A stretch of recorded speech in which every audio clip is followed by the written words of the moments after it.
Are you bad at collecting video games? I feel like there are a lot of people who just blindly collect whatever comes their way. Let's talk about some meaningful ways to collect.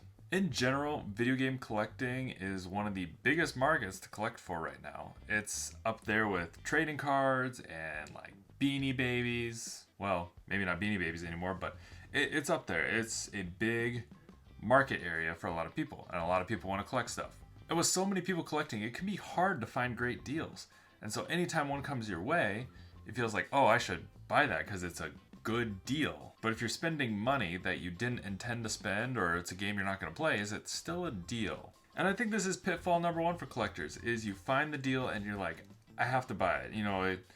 The stuff at the mom and pops and the thrift stores, it's not there like it used to be. It seems like everybody has a website or a whatnot or some other marketplace that they're selling on and turning for higher profit. Even your thrift stores now have a website to sell their higher profit items to make sure they get the biggest return as possible. So anytime an underpriced item shows up on Facebook Marketplace, or a good sale shows up at a big box store, or Wario64 throws up a good deal on Twitter, you feel the urge to buy because you're always going to search for a deal, right? You always want to pay the lowest amount possible. What if you didn't even want to play that game? It's not really a deal. What if you took all the money that you paid for deals and instead put that towards a game you actually wanted to play? Because if you're going to put 10 games on your shelf that you're actually never going to play, but they were really good deals, is it still worth it? I don't think it is. You should be putting money towards the games you actually want to play. You don't get any bonus points on your collector's badge by having the most bargain bin games or the most value across your game shelf because you found them on clearance. And I've fallen into this trap a lot. I walk into Target or Walmart and I see that clearance sticker and I'm like, wow, look how much it was marked down. I gotta buy that. And then I don't end up playing it, which is why you see me weeding stuff out now so that I can pay to upgrade my setup, because I'm never gonna play these games. They're just gonna sit, they're gonna collect dust. So there's no point. Does that mean buying all cheap games are bad? No, that's not true.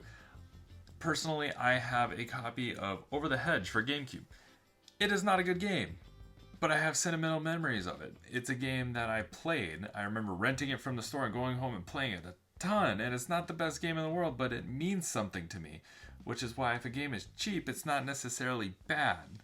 Which brings me to another point, the dollar value. When you start comparing the dollar value of your collection to somebody else's, you're not gonna win. It's a trap. It's a pitfall. Once you see, oh, somebody else has a little bit more, I gotta buy some more.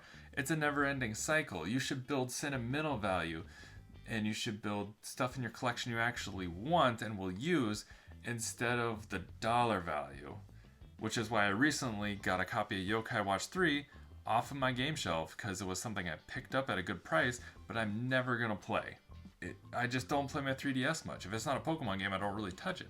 And it's really cool to see that large dollar amount in gameeye, and if you haven't used that app, totally recommend it for cataloging your collection. But that dollar amount is such a pitfall. You start seeing, ooh, look how many valuable games I have up there. Look how much it's worth. What's it worth to you sentimentally? What's it worth emotionally? What's it worth if you actually just pick the games you played? The games you actually play and feel something for are the ones to keep, not the high dollar ones. And that's how you should be deciding your collection. So once we start talking about high value, we gotta talk emulators. And I know a lot of people hate the digital space, but I think the last pitfall we need to talk about as collectors is we like to avoid the digital and the emulator stuff. And you have to embrace it at this point. You have to understand that there are some games that just play better on an emulator, whether you like it or not. I mean, look at Game Boy Advance, for example, and Game Boy games. They play great on emulators. You have a lot of speed up options, you have a lot of save states. They've made so many improvements for these games. It's hard to ignore what you can do with emulation. Even Nintendo Switch Online has emulated copies of these games because they're good games and they play well through emulation. You don't necessarily need that physical copy. Even though it's cool to have, sometimes you need to reflect and say, is it really worth going and buying that $500 complete in-box copy of Pokemon Emerald? Or should I emulate it? Because that's a lot of money. That's a lot to spend on one game. If that's the kind of collector you are, great. Personally, I don't have that kind of cash sitting around. So if I really want to play that game right now, I'd probably have to emulate it. So as a collector, embrace the fact that digital is here, and you might have a mix of digital and physical games in your collection, because let's be real, collecting games is an expensive hobby. You're gonna have to find ways to make it budget friendly sometimes. And as long as you're enjoying the way you play it, don't judge others for it, just play it and have fun. It doesn't matter if it's digital or physical. We're collecting for fun here. We're not collecting to be the grand master and have the largest collection of all time and rub it in somebody's face. So where do you stand? I want to know in the comments below, are you a bad collector? Do you have different practices than me? And what do you personally collect? I would love to hear in the comments below what your thoughts are on collecting for games, and we'll catch you next time. If you want to watch something else, YouTube thinks you should watch one of these videos that are gonna appear here somewhere. I don't know where yet, but maybe there's a video here. Maybe it's down here. Maybe you should watch one of them because YouTube thinks you're gonna like them.